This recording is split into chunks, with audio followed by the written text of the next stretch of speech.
Hello, and welcome to Science on 7th live stream, a virtual space where we talk about topics related to air quality and health. I'm your host, Pallavi Pant, and today is a very special day. As some of you would know, it is the World Environment Day, celebrated each year on June 5th. And this year, the theme is very topical, a global call for climate action.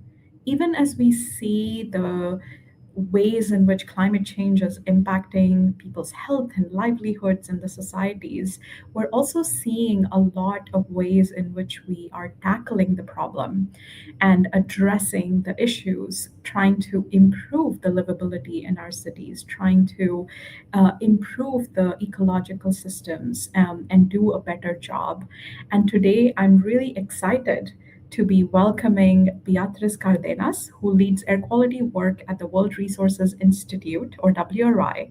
She has worked for several decades now across the science policy spectrum. If you can imagine a role that a person might play within the air quality space, she has played it all the way from doing the science and generating evidence to being the policymaker and making decisions about how those data and evidence can be used. She has a degree in environmental diplomacy. She also trained as an engineer.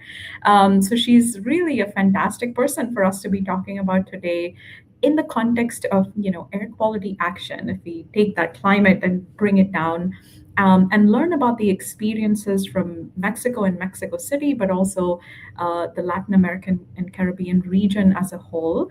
Welcome, Beatriz. Bienvenidos. We are very, very happy to have you with us today. Thank you so much, Pallavi. My pleasure to be here today. Fantastic. So I'm assuming that you're joining us from Mexico City, which is great. So I'm going to start with a simple question. What is the quality of the air where you are right now?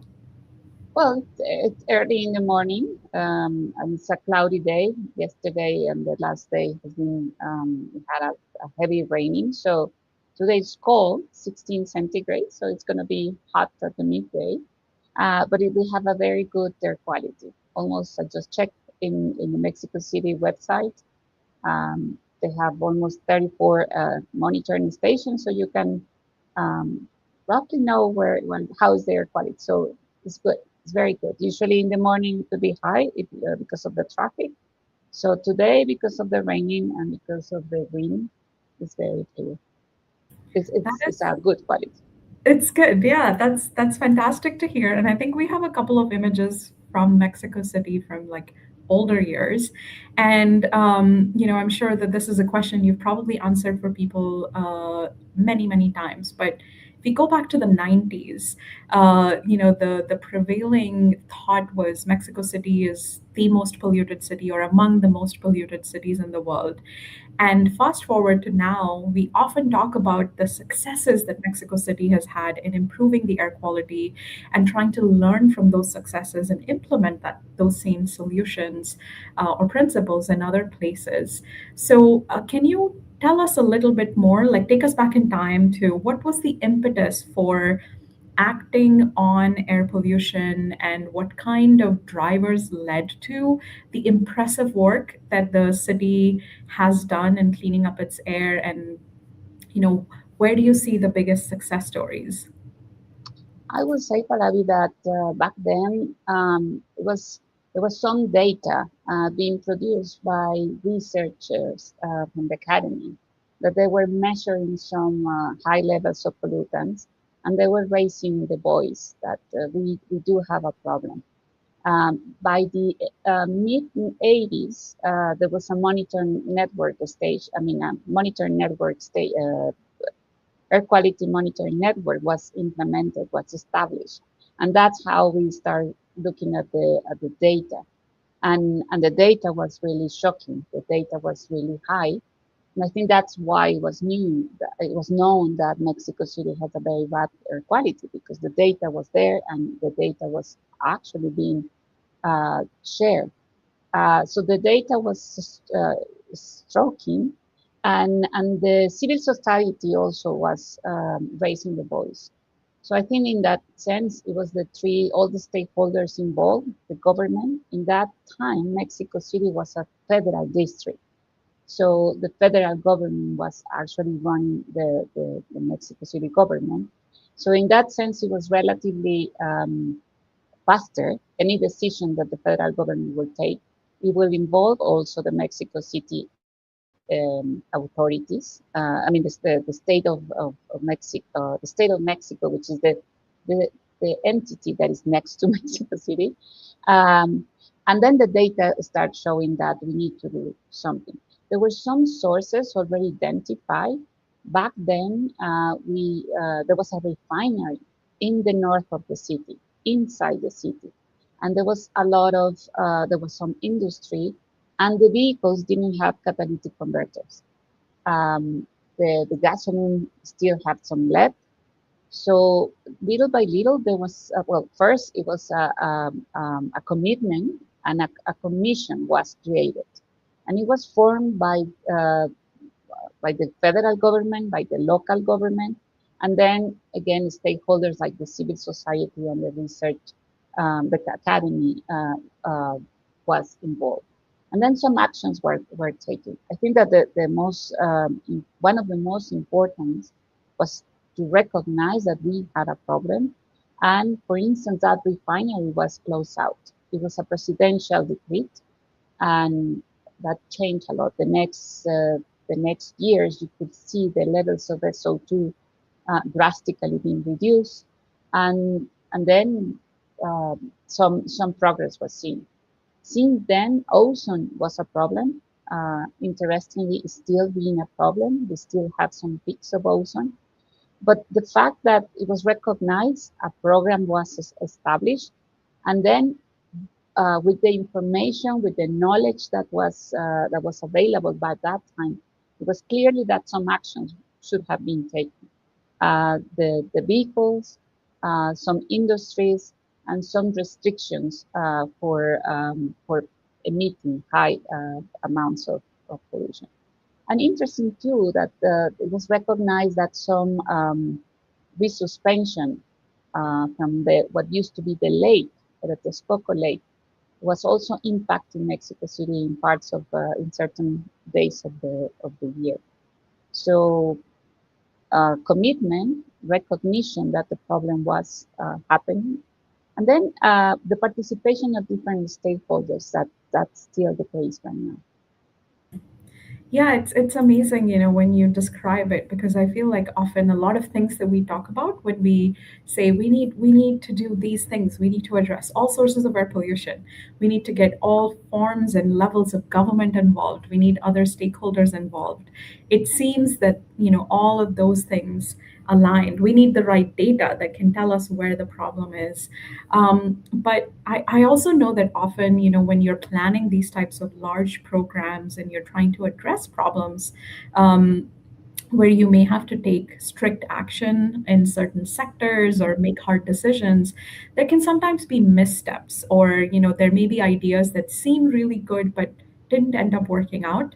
And looking back at the decades of experience that Mexico City has now had with air quality management, are there recommendations that could be made to cities that are just starting that process, that are thinking about what data to collect and what sectors to act on and how to set up the governance structures? What should they do, or what should they be careful about in setting up those programs? Well, I mean, having all data is always, I mean, the most data you have, of course, is the ideal thing. But we shouldn't wait to have all the data. Fortunately, I will say that if you would ask me 20 years ago, even 30, I would never imagine that all the data that we have now will be available to anyone. Satellite data, and even data with local sensors, all the different emissions inventories, the ways of identifying the contribution of some sources, and everything that we know. And I think the most important is everything that we know that air pollution is causing on our health and ecosystems, and now climate. You were mentioning today, I think, considering that today we are celebrating the um, Environment Day, and that the day that today the call is for action on climate. I think that we have that connection. Climate and air pollution are so close linked, and sometimes not recognized. So I would say that Um, use the data that you have and look for data that maybe will be there. And then there is so much that we know that some sources are emitting high levels of pollution that you don't have to wait of having the perfect data to act. I think some actions have been proven in other places. As you mentioned, some action may not be received by the citizens well. So I think that the important thing is to explain, to consider that whatever action the government or any sector is taking has to be explained and has to be shared and socialized. In Mexico City, we have had almost 3 decades of vehicular restrictions, originally only based on the number of your plate. Right now, it's based on the emission level that you have in your in the exhaust. That requires that people who has cars in Mexico City has to take emission testing twice a year and also pay some almost $30, right? So it's definitely an effort that everyone is doing, but you can see in the data. Unfortunately, I think that's something that I would recommend. Never forget that citizens need to be informed, and you have to look for any type of ways of communicating. Sometimes people who work in the technical and scientific world are not so good in communicating with the citizens, and I think it's important. People need to know that all this effort have resulted in reduction in air pollution and in benefits in their health, and maybe some economic values that you don't notice. But if you are better in your health, then that means that you are not spending money in some way. So I think that there's a lot of knowledge. So use that knowledge. Do not wait to have the perfect data, and never forget that the citizen needs to be informed and included in all the decisions. Mhm.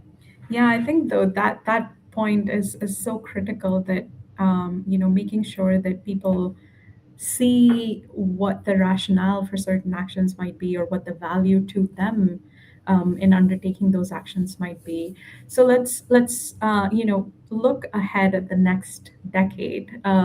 We're seeing in many places that because of increasing heat waves or wildfires, air quality levels are declining, even in places where we wouldn't expect them to. We are seeing higher ozone levels as a result of warmer conditions. So within Mexico City, or then at the larger scale, how do you see this playing out? Are there new interventions that are being considered or new ideas that are being thought about to keep this progress on clean air moving along? That's the discussion that now is, I mean, it's still happening. Of course, the issue of having higher temperature, as I was telling you that a week ago, it was very hot. And I think if you can see one of the image that we have is the Mexico City, how it's been involved. For instance, ocean. Ocean was a very, back in the 80s, we didn't have any standard for PM 2.5. It came in 2004. But since the last years of the 80s, it was clear that ocean was really high. We have a very high level, similar to the case that LA had. Um, but as I was mentioning before, it's important to know that everything that we have done has caused some progress. It's difficult to see, but if you see um, the upper row, and each of the little squares is one day of the year, and the color of that little square represents the highest concentration that was recorded that day. If it's Right. purple, it's really high. So you can see in the first row Mhm. is 1990, and the last row is 2026. You can see that the number of really, really bad, high Right. concentration hourly has been reduced. And it's Mhm. now concentrated. Before it was the whole year. And then it started being concentrated in the hot season, which is spring in Mexico City. And so that has been a problem, reducing the levels of ozone over the years. But you can see that there has been some progress. But people do not always know that. There have been some surveys, and people do not believe that the air quality is better. If you ask someone who is 20, a person who is 20 years old right now, they may be answering, no, the air quality is not better than when I was born. It is clear that it's better. It's not the air quality. We don't have yet the levels that we need, and that requires the progress. So looking in the next decade, I think that it is again a recognition that everything that was done before is not enough. We need to understand what are the physical chemical phenomena as well as issues as the temperature, as you mentioned, that we cannot control, but we can control the emissions. So that means that we have to make stricter regulations and make a strict and harder. We have to make a bigger effort to reduce these emissions that we know that are causing ozone levels, and also understand that with higher temperature, not only the reaction that forms ozone gets faster, but we have more emissions. The trees are emitting more isoprene. Solid waste is getting decomposed faster, so we have faster emissions. Gasoline is evaporating faster. So everything is there, and I think that's why we need to make the connection. So I would say next decade we have to stop doing this siloing work on climate and air quality and even plastic, for instance. We have to connect the dots because I think that the citizens, people in general, are so overwhelmed with so many things. So if I am with air quality, I am not with climate. If I am uh, uh, pro reducing plastic, I am not with equality. Everything is connected. So I would say the next decade is a lot of work, but we have a lot of data. We have knowledge, and we need to generate another knowledge to understand what is going on and what are the most efficient actions. I think something that we have not recognized in Mexico City that is there is what is the impact of this high level of ozone on vegetation. There has been some studies, there were some, but we have to recognize that whatever effort on reducing these pollutants, particularly ozone, would also get benefits on our trees and our agricultural production, biodiversity as well. Yeah, that I think that part is also so critical because there are, I mean, A, we all need food. Mhm. B, there are so many communities that are heavily reliant on agriculture, both as a source of livelihood and of course food, that it is important that we start paying a lot more attention to that. So thank you for bringing it up. I think zooming out of Mexico City a little bit and looking across the, Latin America sort of region, we have seen so much progress in so many places. There are great examples of interventions that have worked. Also, really good examples of countries collaborating together and thinking about harmonized actions. Can you give us again, like some examples, especially for people in regions where they would like to see more coordination and more sort of collaboration? How have countries collaborated, and what are some of the ways that this has been useful in bringing cleaner air to people? I would say that in the Americas, in the whole continent, there is a long history of collaboration. Um, me, even though Mexico, it's in the latitude is in the north. So there's a lot of collaboration. I would say that we have to recognize between Canada, Mexico, and the U.S.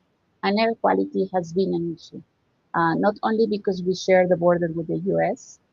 There are programs that have been specifically to collaborate on air quality. There is a North American Environmental Commission that has tackled on air quality, and then there has been a lot of collaboration on some regions in South America, I would say. Um, there is, a few years ago, when the Climate and Clean Air Coalition developed the Latin American assessment for short-lived pollutant. It was one of the first time, I think it was 12, 13 years ago. And it was a recognition. I mean, in order to make an assessment of the whole continent, you have to have data. And it was kind of surprising that some countries didn't have national criteria pollutant emissions inventories. So they have the climate, but not necessary greenhouse gases, but not necessary air pollution or criteria pollutants.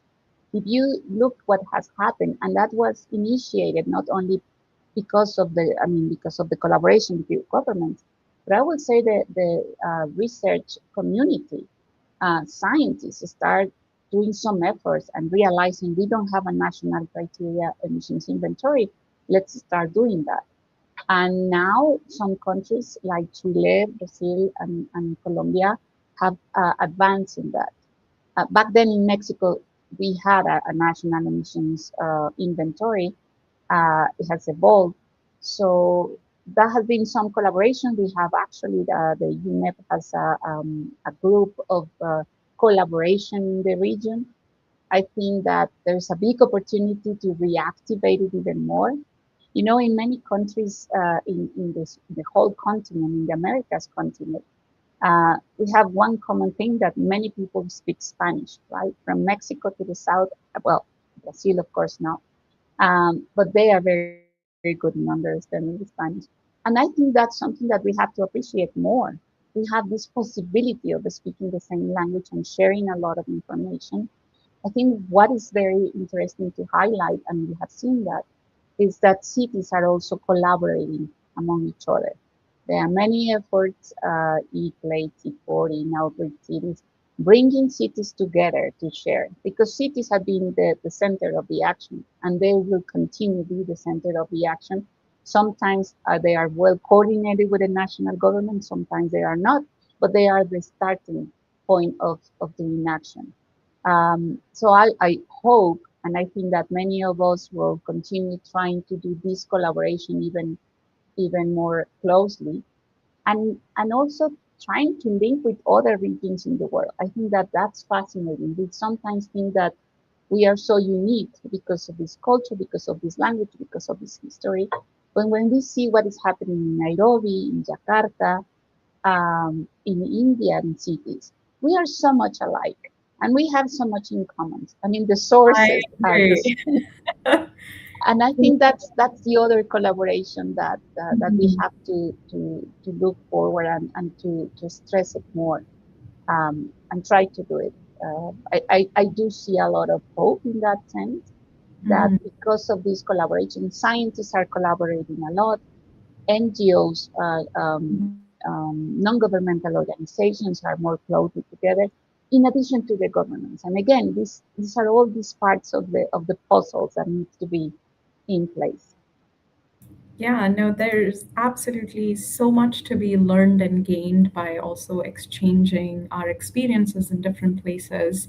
I think one other area where your reflections would be very unique in a way is your experience having done research and like published data and scientific papers, and then you also served as a policymaker and a decision maker. And are there reflections from that experience, or things that you would wish more scientists knew or would acknowledge about policymaking, or vice versa, that policymakers would Mhm. understand better about the how of science and the what of science? Yeah, I think that as being in the science is so fascinating. I think that's something that I will never regret, and the more I can, I go back. But I think that doing these long-term studies sometimes require us to just to focus in our thesis, in our work, in our expertise, and sometimes we lost track of what's going on. Sometimes I think I would say that over the years you realize that robustness and science is so important. The technical aspect is key, but it's not enough. I think that we need to be aware what are the socio political situation. Um, So I would recommend that. Yes, I know that it's too much to do a thesis to get through the point that you want. But I think that we have to be open, and I think that's something that we have to learn as scientists.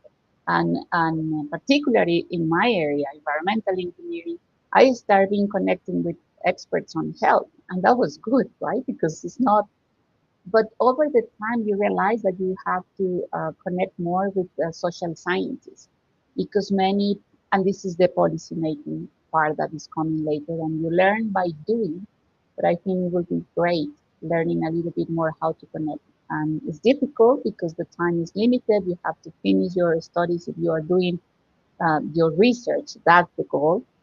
But I think we be open to learn from other fields. I find that the interdisciplinarity is something that we should emphasize more. It doesn't matter what type of work you are doing. And then on the policy making, I think that is a big opportunity to share with them, to those who are not trained on this science, uh, particularly in air pollution.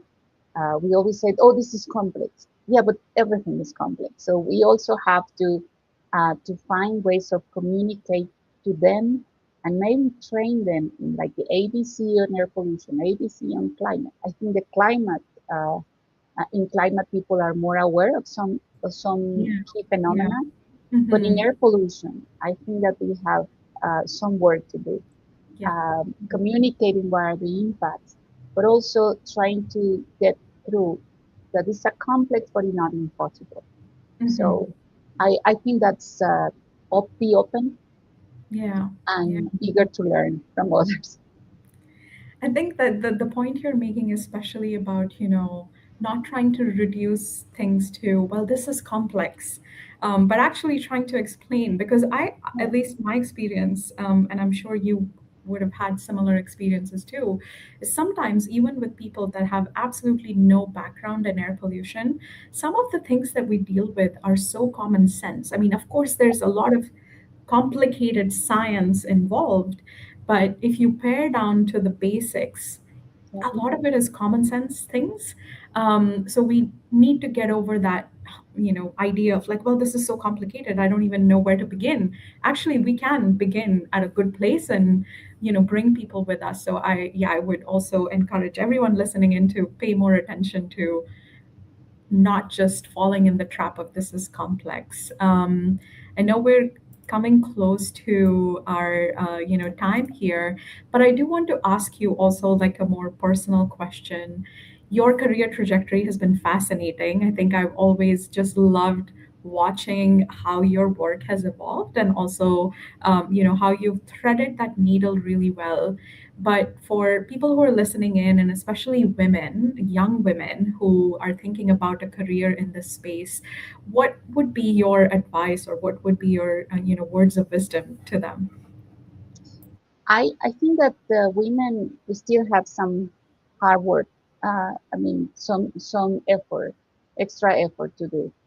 But I have found, and because I have some great mentors, not only women but also men, but particularly women, I think that we have to be more conscious. That um, we have to have more solidarity among us. We have to be open. We have to find our own mentoring network and be and having a network of women working on passing through the same parts that we are. I think it's difficult, um, but you can find many examples. So I would say that try to find your network, try to get or do mentoring. I think that's important. And I think this is fascinating, the intergenerational collaboration and connection that we are now having, particularly in the workspace. We do have that in families, but that is happening in the work place that is so great. I mean, you go to this conference and then you start talking with young women and then women that have more experience. I think that we have to do that on purpose. We have to do more connection and networking and help each other, definitely, and listen to each other. Yeah, no, that is so true. The intergenerational piece, and also, just trying to reach out because there aren't that many of us. Even now Exactly, there aren't that many of us. exactly. So we really need to stick together. Okay. ¿Puedo hacer una pregunta más en español? Sí, por favor. Um, ¿Qué hace que tengas esperanza en que todas las personas respiren aire limpio? Last question for today. Que tengo esperanza porque habemos muchas personas trabajando en estos temas con pasión, con dedicación y con conocimiento. Y entonces yo creo que esos tres temas se alinean para seguir trabajando a que todas las personas puedan acceder a aire limpio. En eso confío, eso espero. Sí. Bien, muchas gracias para todos, Beatriz. What I'm taking away from this conversation is that there's lots we have learned over the last few decades. There is a lot that we still need to do, but we have good pathways as long as we break down some of the silos and we look for lessons and learnings where they exist. So thank you so very much for your time. We really appreciate all the work you do and hopefully continue to do towards the goal of clean air for all. And thank you again for taking time to join us today. Hasta pronto. Gracias, muchas gracias, Paladín. Hasta pronto. Everyone listening in, thank you for joining us as well. We hope you're celebrating World Environment Day in some way, and we will be back in July to talk about financing in clean air. So plan to join us then. Until then, stay safe. If you're in a place which is warm right now, stay cool, and we'll see you. Thank you.